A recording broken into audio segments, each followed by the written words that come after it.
So we start on the planet Morlan 1 Yep. in BBY 5. So, I mean, you might know if I'm wrong or not here, Jorge. I'm pretty sure that BBY is before Battle of Yavin, which is the end of episode 6. Yes. In traditional Star Wars films. So this would be 5 years before the end of the original Star Wars trilogy, to give your reference of time frame. Yeah. Yeah. I don't know if that battle's the end of episode 6. Is it not Yeah, the end? I thought it was episode... Battle of... I thought that's how episode Yavin. 4... I could be wrong. Let me double check. I always thought it was the end of episode 6. Battle of Yavin, also known as the Battle of the Death Star or the Miracle of Yavin.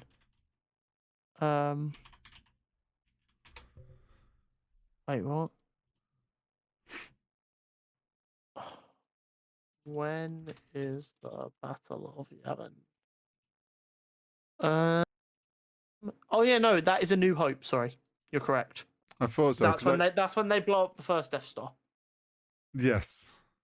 So when the Death Star gets blown up is year 0. This is essentially year -5. Yeah, this is like essentially it's roughly 5 years before Rogue One. Essentially. Yeah. So what we need to remember here, because there's a couple of times I was worried they were fucking with the timeline here and confusing me. Okay. Is that the Empire survived for 19 years. Because 21 years. Because Luke was like 21 at the end of episode 6. And he was 19 at the beginning of episode 4. It's something like that then. So we need to remember this when gauging stuff. Anyway, so we're on Morlan 1. It's 5 years before episode 4. Gone. This is the first time the BBY actual dating something has ever been visually shown in a show or film for Star Wars.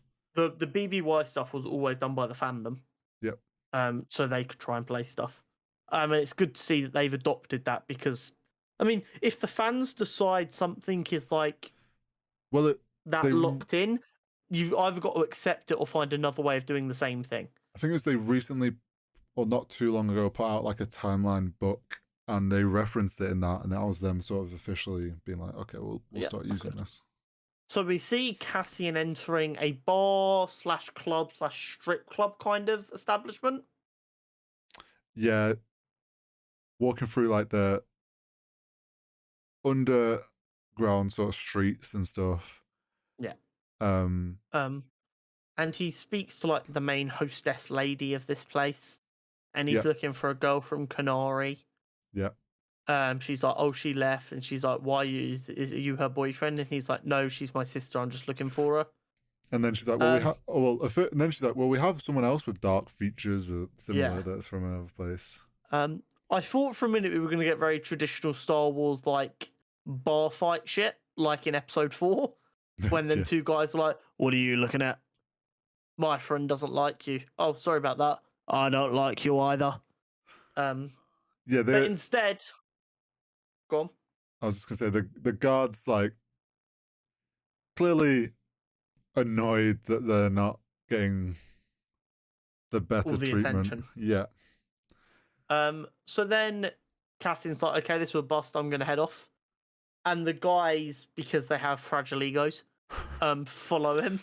Yeah. And try and shake him down because they're like the security / police of this like system because it's owned by their corporation. Yeah, it's all private security hired by the Empire. That's like, sort of thing. Yeah, exactly. And basically, when they're trying to shake him down, Cassian throws one against the wall and he kind of dies by accident. Well, he headbutts him backwards. Yeah, and he like snaps his head off the wall, doesn't he? Yeah, like falls and like. Yeah, we don't really properly see why. What? Yeah, but I mean, it's an accident. Cassian didn't mean to kill that guy. And the other guy was like, hey, it's fine. We can cover this up. It's not going to be a problem. Just don't kill me. And then Cassian's like debating it. And then Cassian just fucking executes him in cold blood. Well, we get this thing of like, these guys, clearly a security, start trying to shake down a guy, which is dodgy already. It goes wrong. So then one of them's like, oh, we can cover this up. we can just lie about this, which kind of sets a precedent for the whole show of like very covering very up things. corpo and shit. Yeah. And then he's like, he kind of snaps out and he goes out and he just shoots the guy. Very like brutal start to a Star Wars show. Yeah, but I liked it. It set the tone. It's very street level of what we were wanting from Andor, which is like the more of the underbelly sort of like. Yes, very much. The corrupt sort of shit that goes on and people don't really care about. At which point he like runs away, leaves the planet. Yeah. And then we cut to Ferrex. Yes. Where we see a droid just chugging down the road. And then like a space dog pisses on him. Yeah. Oh, how else would you describe it? And then he like pops out a little zapper and zaps him. This is my next comment, and this is spot fucking on, by the way. Major Wally vibes. Yeah. Tell me I'm wrong. That scene where we're introduced to B is proper, like, just chugging along with his truck. Looks like quite a happy-go-lucky droid, just chilling, no people about. Yeah, and it's like a very battered droid and been around a while. So he then rocks up to the ship that Cassian's kind of fallen asleep in, which looks like a crashed out ship. We find out that the droid is called B2EMO, but he's just called B by everyone. B2EMO. I wrote down here that he's Cassian's droid, but we later find out that's not the complete truth. Yeah. We then get our first of many fucking flashbacks, and this is going to be something that's going to annoy a lot of people. I get why people don't like it. However, having watched Green Arrow, I'm used to flashbacks.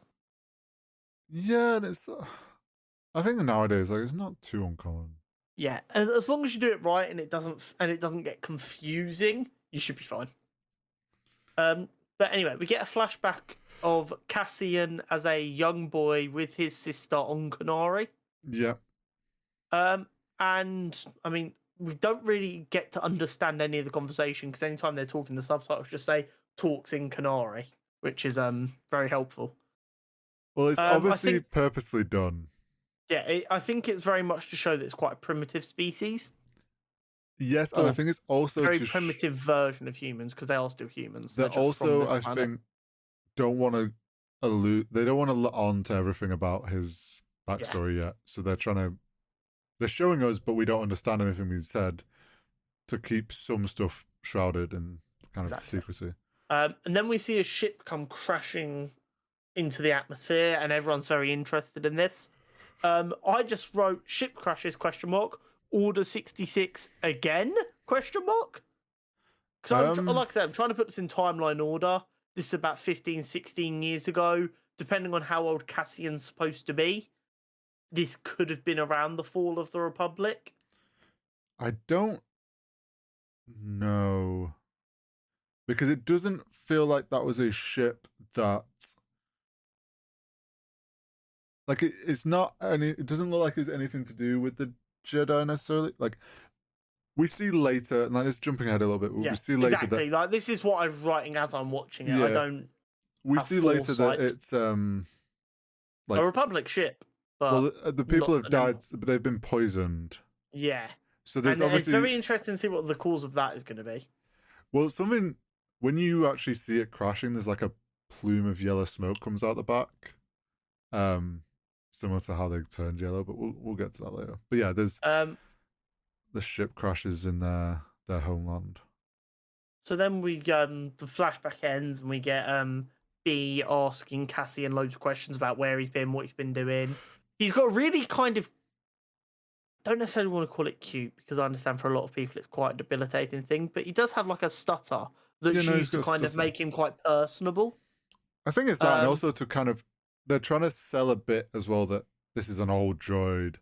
Yeah, his like, vocal chip's a bit fucked potentially. And he's asking him a bunch of stuff, but all Cassian cares is like, who was asking about me? Like, who's asked where I've been or whatnot? Trying to essentially cover himself. And then he rushes off into town, tells B to go home.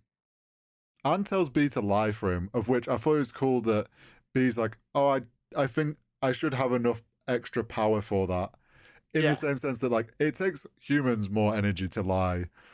Well, yeah, because they have to like compute, okay, so what's not going to lead to more questions, and I need to like preserve that data, but I can't preserve the data and overwrite the truth because I need to know what the truth is, because otherwise I might, if I know I'm supposed to be lying, but I override the truth with the lie, that then becomes the truth as far as the droid's concerned. So then the lie might actually end up being the real truth. So like I could understand why that would take a lot more power. Yeah. And it's very cool that they do acknowledge that. And then he rushes off into town. Yeah. My next comment is simply B2 EMO is elite. I love him. Well, he's very clearly the droid that is going to be very personable and the thing that everyone falls in love with.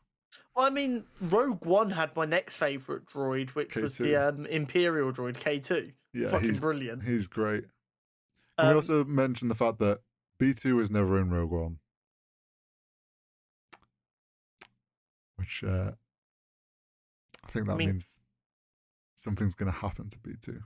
No, nothing's going to happen. He's just not there. He stays with Maveen. Stop it. Stop being a dick. B2 is fine. Anyway. Let's come back to this clip. We see Cassian go into like the main town of Ferrix, and he's kind of watching like a load of workers arriving. And it's like, okay, so is this part of his mission looking for his sister? Is he stalking someone? And it's no, he's just looking for his mate Brazzo to set up an alibi because he committed 2 murders last night and needs an alibi. Yeah. And gives us a little bit of insight into the type of town this is, and very industrial. We've already seen him in a scrapyard. Everyone's together. Everyone owes everyone a favor. And there's always money that people are lending each other, so everyone's in debt to everyone. And while it's a pretty rough and ready place, it does seem like if you're part of that community, it's probably quite a nice place. Yeah, it's like industrial town. Yeah. We then cut back to Morlan 1, where we see the corpos, as I refer to them in a lot of my notes. We see the captain and the suck-up, as I would name them. Yeah. I'm pretty sure. I mean, what did I refer to him as before I knew they were corpos? What's that? The stuck-up officer is what I called him. I think his name's Khan in the end, but whatever. We don't know that at this point. But yeah, so basically they're discussing the 2 murders that took place. And you've got the stuck-up one who's very much like, 2 people were killed, we must... This isn't outrageous. We are perfect. We must honor our fallen friends. Typical, gotta do everything by the book sort of person. Do you know what it is? I think it's kind of because we know that this show is about like the beginning of the rebellion in like its final form. It's almost like 2 sides of the coin. Like obviously, Cassian joins the rebellion. And this guy, like, fully is bought into the idea of the Empire. He thinks the Empire is actually good. Well, yeah, you know for a fact he wanted to be part of the Empire's actual army, but didn't make it, so ended up just getting a corporate job and likes to pretend he's part of the Empire anyway. Well, it's him, like, fully bought into the whole Empire propaganda, and it's like, oh, I'm going to be a honourable person and I'll go work for our planet's security, who are a section of the Empire, and at the end of the day, they're just a private hired company who... He's an absolute bootlicker, is the only way it can be described. Which we instantly get, like, the vibe of that from the fact that the captain goes, "Have you altered your uniform?" It's like, well, yes, I've added a couple of pockets and piping and tailored it, and it's like this slim fit, and then you look at the captain who's in, like, the baggiest, like, rugged-looking just uniform. overalls, essentially. Doesn't really care how he looks. Yeah. And he's just like, just cover it up. Cover it up. The Empire don't want to know this has happened. I don't want the Empire to know this has happened. Our guys were where they shouldn't have been, doing what they shouldn't have been doing, after drinking something they shouldn't have been able to drink. Just cover it up. And also, he's like, I'm off to do a meeting about basically go and do a report to his upper boss. And he's like, typical, I don't want any problems, So I'm going to cover up anything that's going to cause me a problem, and I don't want anyone coming around snooping what we're up to, so we have an easier life and an easier job. Exactly. Um, But I've lost where I am. There's so much shit on my screen. then we go. I think Oh, we go back to yeah, we go back to Cassian. Going to see Bix, yes, who is clearly his friend. fixer. Um, Basically, when he finds stuff from the little scams they run to sell, she's like his fence, I guess. She has Yeah, a guy that can buy the items. Cassian's well aware shit's about to come crumbling down. So he's like, hey, call your guy, I've got a big ticket item. they've obviously got like some long-standing relationship going on. Yeah. I think it's just a relationship built off of trust and work and friendship, just because they've worked together so often. Possibly, or she's some affiliation to the older woman, which we get introduced to later. Yeah. But yeah, he's like, I've got something to sell. She's like, yeah, at the end of the month when we always do it. He's like, no, it needs to be now. Yeah.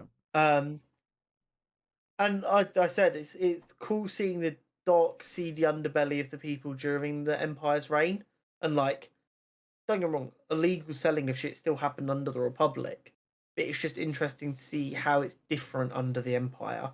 I.e., he's essentially selling something that's going to allow ships to smuggle stuff through Empire checkpoints with no issue. Yeah, at this point, we don't really know exactly what he's got. Yeah, he says what it is and that it's got a seal intact, but it's all very much sci-fi stuff. Yeah. But you get the impression it's something that's going to allow people to transport stuff easily.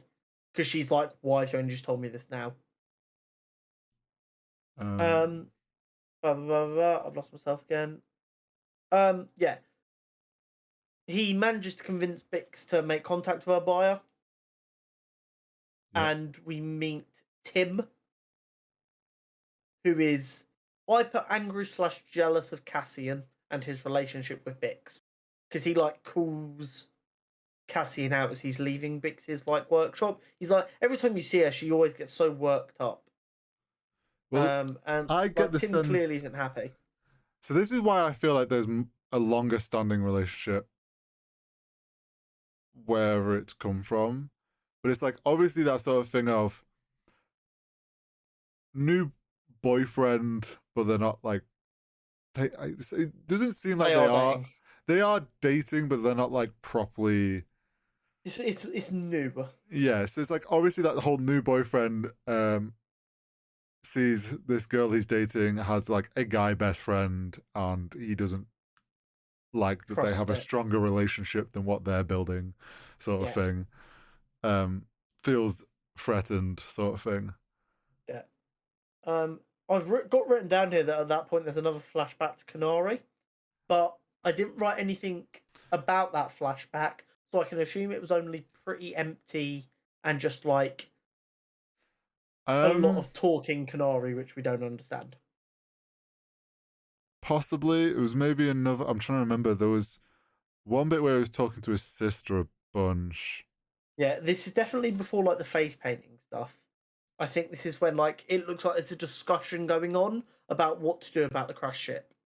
Yeah, possibly. Or it might have been That's the kind of vibe. A bit of an aftermath of that original shot. Yeah. When we come out the flashback, we're back on Moorland 1 with the stuck-up officer, who's clearly very unhappy with the cover-up. Yeah, and because Captain's fucked off, he's now in charge. Yeah. He starts just directing people to help get information. He's like, oh, what's that ship? Find out where it is, where it came from, where it went, blah, blah, blah, blah, blah. Definitely thinks he's going to be able to turn around and be like, look, Captain, I've solved it when he returns. Yeah, exactly. And he's probably not going to be very happy with him. Yeah, we get them first kind of steps of what's to come. Yeah. Then we go back to Cassian, who gets stopped by Nurchi. Yes. I forgot to write down the big muscle man. I can't remember. Who Cassian is clearly better friends with. Because he's he said he'd pay me to just stand here, like. He obviously knows a bunch, all these people, and he's like, obviously doesn't feel threatened by them because he knows them, and Yeah. it's like he's like, why are you Gary? And he just doesn't say anything. He's like, don't know. He doesn't speak to you. Don't speak to him. And then he's just like ignoring him and keeps talking to the one that because he knows it's like he's just talking his way out of the situation. Yeah, it's clear that Cassian owes money to lots of people because he's trying to find his sister, so he's probably borrowing lots of money to try and find that and calling in lots of favors that he doesn't have. That and I think he's also like he says he's got money in that money's already in play. So I wonder if his money also went into getting him this item. Oh no, I think he put his money in crypto just before the dip. Oh. But I get the sense that like that money obviously played some part in him. Yeah, in a scam he's running to make money, or in helping to find his sister, or whatever. Yeah. Yeah, I think more so this cube because he's like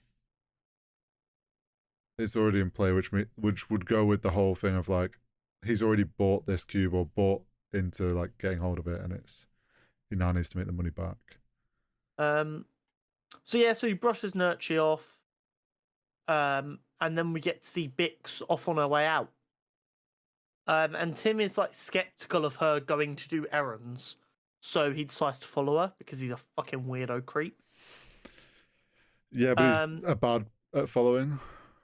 Yeah, he's fucking terrible at it. But Bix arrives at some kind of shop / junkyard looking place.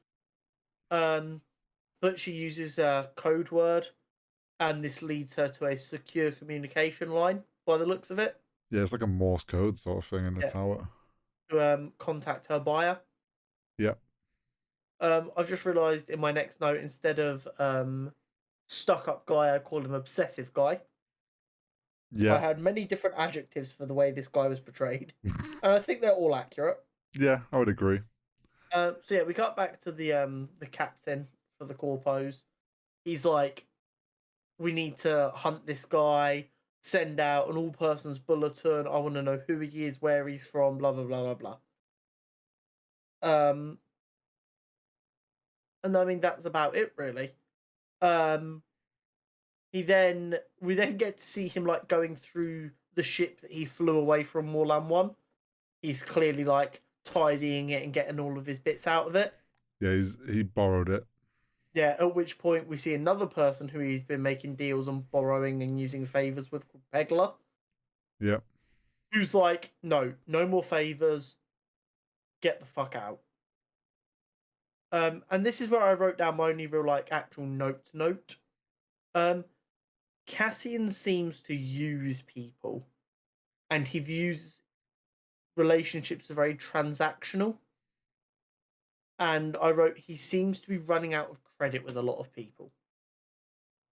And I think this is because he thought he was very close to finding his sister, and he's not found her. So now he's like, he's used everything up trying to find her, but he's still trying to find her, which is why now he's so desperate to sell his golden goose.